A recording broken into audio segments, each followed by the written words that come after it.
पिला माने तुमे माने किपरि अछ। आशा करुछि तमे माने बहुत भलरे थिबो आ मन देई समस्ते पाठ भी पढ़ुथुबो। आज आमे आम भाषा आम साहित्य बहिर पंचम अध्याय पढ़िबा है।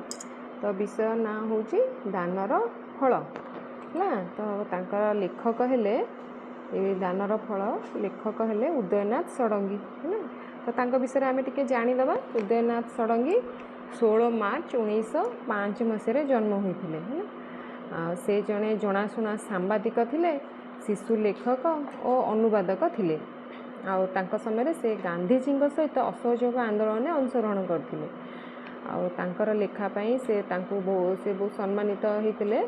तो प्रजातंत्र प्रचार समिति साहित्य एकाडेमी द्वारा से सम्मानित सब कराइला। ये सब से करते बहुत लेखा से लिखिं। आर देहांत होता 8 जनवरी 1999 मसीह आम जाना। आज आम से लेखारू गोटे गल्प लेखा आम आज पढ़ा।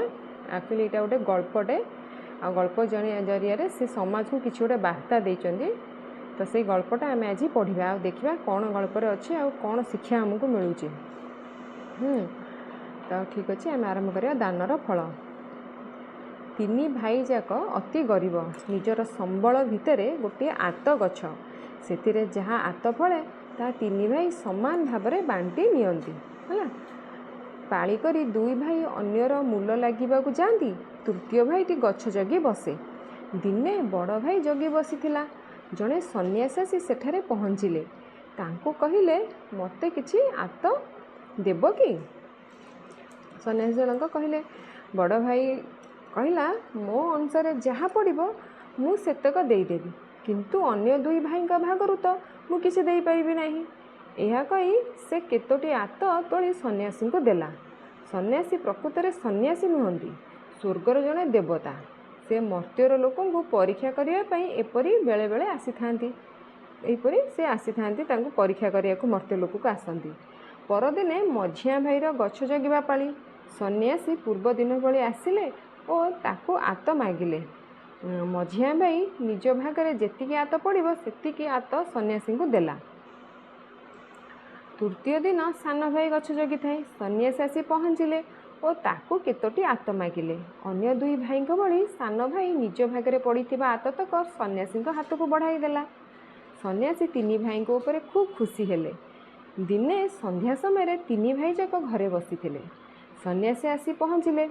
से कहले मु तुमको गोटे गोटे गोटे बर देवी, आस मो सांगरे बुलीज।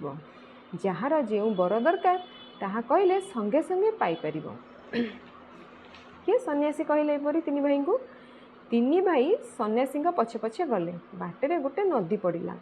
सेते बड़े बड़ भाई सन्यासी को कहला आपण जदि मो ऊपर प्रसन्न होइचंदी तेबे ए नदी को मोर कर दियंतु। एथिरे जेते पानी बोही जाउची ता दुग्ध होई जाऊ।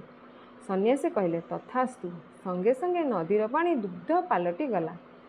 बड़ भाई सेहिठारे घर करी रहिला। देशर सबु लोके सेठाकू आसी दुग्ध किनि नेले। दुधरू दही छेना इत्यादि करबा पई सेठारे बड़ बड़ कारखाना बसिला। बड़ भाई से सबुर मालिक हैला। दुध नदी जोगे देशर जड़े जड़े गणमान्य धनी लोक होई उठिला। से जड़े बड़ गणमान्य धनी लोक हो गला। बड़ भाई नदीर पानी को दुध कर दे अन्य दुई भाई को धरी सन्यासी आगू को चलीगले। किछि दूर रे गोटे विस्तीर्ण घास पड़िया पड़िला। सेथिरे असंख्य झिंटिका उड़ी बुलुथिले। मझिया भाई ताहा देखि कहला एही घास पड़िया को आपण गहम कियारी कर दियंतु एवं ए झिंटिका सब मेंढा हो जाआंतु। मु जेपरी से समस्तर को मालिक हेबी। आपण मते सही बर दियंतु है। मझिया भाई कथा कहला। सन्यासी यह शुणी से पड़िया रे मंत्र पानी छिंची देले। घास गुड़िक गहम गछ होगला और झिंटिका सब मेंढारे परिणत होगले। सन्यासी मझिया भाई को सेठारे रखाई सान भाई को धरी आगू को चलीगले। मझिया भाई प्रचुर गहम पाई देशवासी को ताहा बिकिला। मेंढा लोमरू वर्ष को 1000 टंका रोजगार कला। केते दिन पर से अति बड़ धनी होईगला। सन्यासी आ किछि बाट गला परे गोटे सुंदर पहाड़ पड़िला। पड़ा सेठारे नाना प्रकार फूल और फल गछ थाए केते रंगर फूल फुटी स्थानटे मनोरम दिशुए। सान भाई कहला मोर धन संपत्ति लोड़ा नहीं आपण मो पाई एठारे गोटे छोट घर कराई दियंतु मु एठारे रहिबी एठारे थिबा फलमूल खाई भोक मारि। सन्यासी कहले तथास्तु। सेठारे गोटे छोट घर ठिया होईगला और सान भाई सेठारे रहिला। केते वर्ष कटिगला। तीन भाई किपरि चलुचंती ताहा देखिबा पाई पुणी थरे से देवता मर्त्य को आसिले। एथरक से सन्यास रूप धरिले नहीं गोटे अति दरिद्र भिकारी बेसरे आसिले। भिकारी प्रथमे माने से सन्यासी कहूँ भिकारी प्रथमे बड़ भाई पाखु गले तांकु कहले तुमर तो दूध दही यथेष्ट रही मते किसी दूध दियो मु खाइबी। बड़ भाई भिकारीटे देखी चिड़ीगला। से कहला मु एठारे दान छत्र खोली नहीं पैसा अच्छी तो दे दूध किणी ने मु मागणा दे परिबी नहीं। भिकारी आउ किछि न कही सेठारु चलीगले। पर मुहूर्ते बड़ भाई देखिला नदी दूध कुआड़े उभेई गलानी पूर्व भली केवल पानीर सुओ चलीची। पानी पाई तो आउ कल कारखाना दरकार नहीं तेणु से सब भांगीगला। बड़ भाई आगे जेपरी गरीब थिला पुणी सेहीपरी गरीब हो गला। भिकारी रूपी देवता मझिया भाई पाखु गले ताकू कहले तुमर तो असंख्य मेंढा अच्छी मते 2टी मेंढा देव कि। मझिया भाई से कथा मोटे कान को नेला नहीं। भिकारी 2-4 थर अली करिबारु से रागी जाई कहला पैसा न देले मो पाखरु मेंढा लंडीटीए भी पाइब नहीं।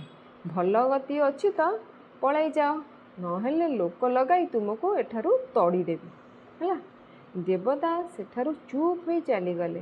तांका जीवा परे परे मेंढा सबू छिंटिका होईगले और गहमेक तो पुणी घास पड़िया होईगला।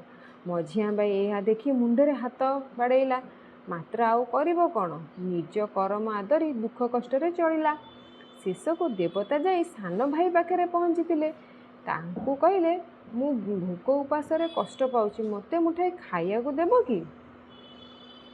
सान भाई भिकारीटीर हाथ धरी घर को नहीं गला।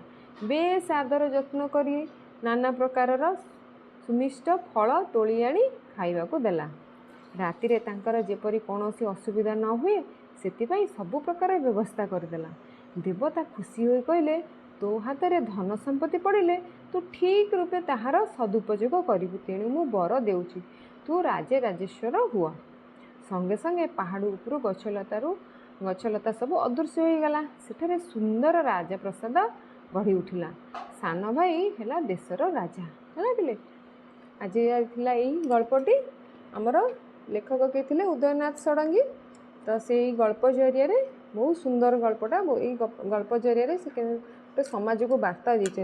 यही लेखा गल्परे मनीष प्रकृति विषय से कहते लेखक ये गल्परे आमपाई यही समाज को रूप देखाई किपरि साधारण मनीष जितेबाला तार साधारण जीवन में निजे दुख कष्ट थिबा समय से किपरि अन्यर दुख कष्ट बुझी पारि थाए। मात्र से ही मनीष पाखे जितेबाला बहुत धन संपत्ति आसी जाए से किपरि बदली जाए बुझिल। आउ गरीब दुखी को से आड़ आखिरे भी चाहे नहीं। मात्र देखिबो बेले ये समाज एपरि किछिटा भी लोक अछंती से माने सबु समय जे माने सबु समय जो भला परिस्थिति आसु जे भी जेमती भी थाउना परिस्थिति कहीं ना से माने बदली न थांदी हैला। आउ से माने सेही भली जे तांकर धन आसिले आसु धन न आसिले नाही से किंतु सेही भला प्रकृति रे रही थांदी। किछिटा ई सान भाई भलिया ई गल्पर थिबा सान भाई तांको भलिया थांदी से माने सेही भली करि थांदी। आउ आशा करछि तमे माने ई गल्पटा भल भाबे बुझी पारिथिबो आ तुम मानक भल भी लगी आ पिला माने तुमको मो पाठ पढ़ा किपर लगुच मते कमेंट करी कहबो आ मो चैनल को लाइक आ सब्सक्राइब करिवो है ना।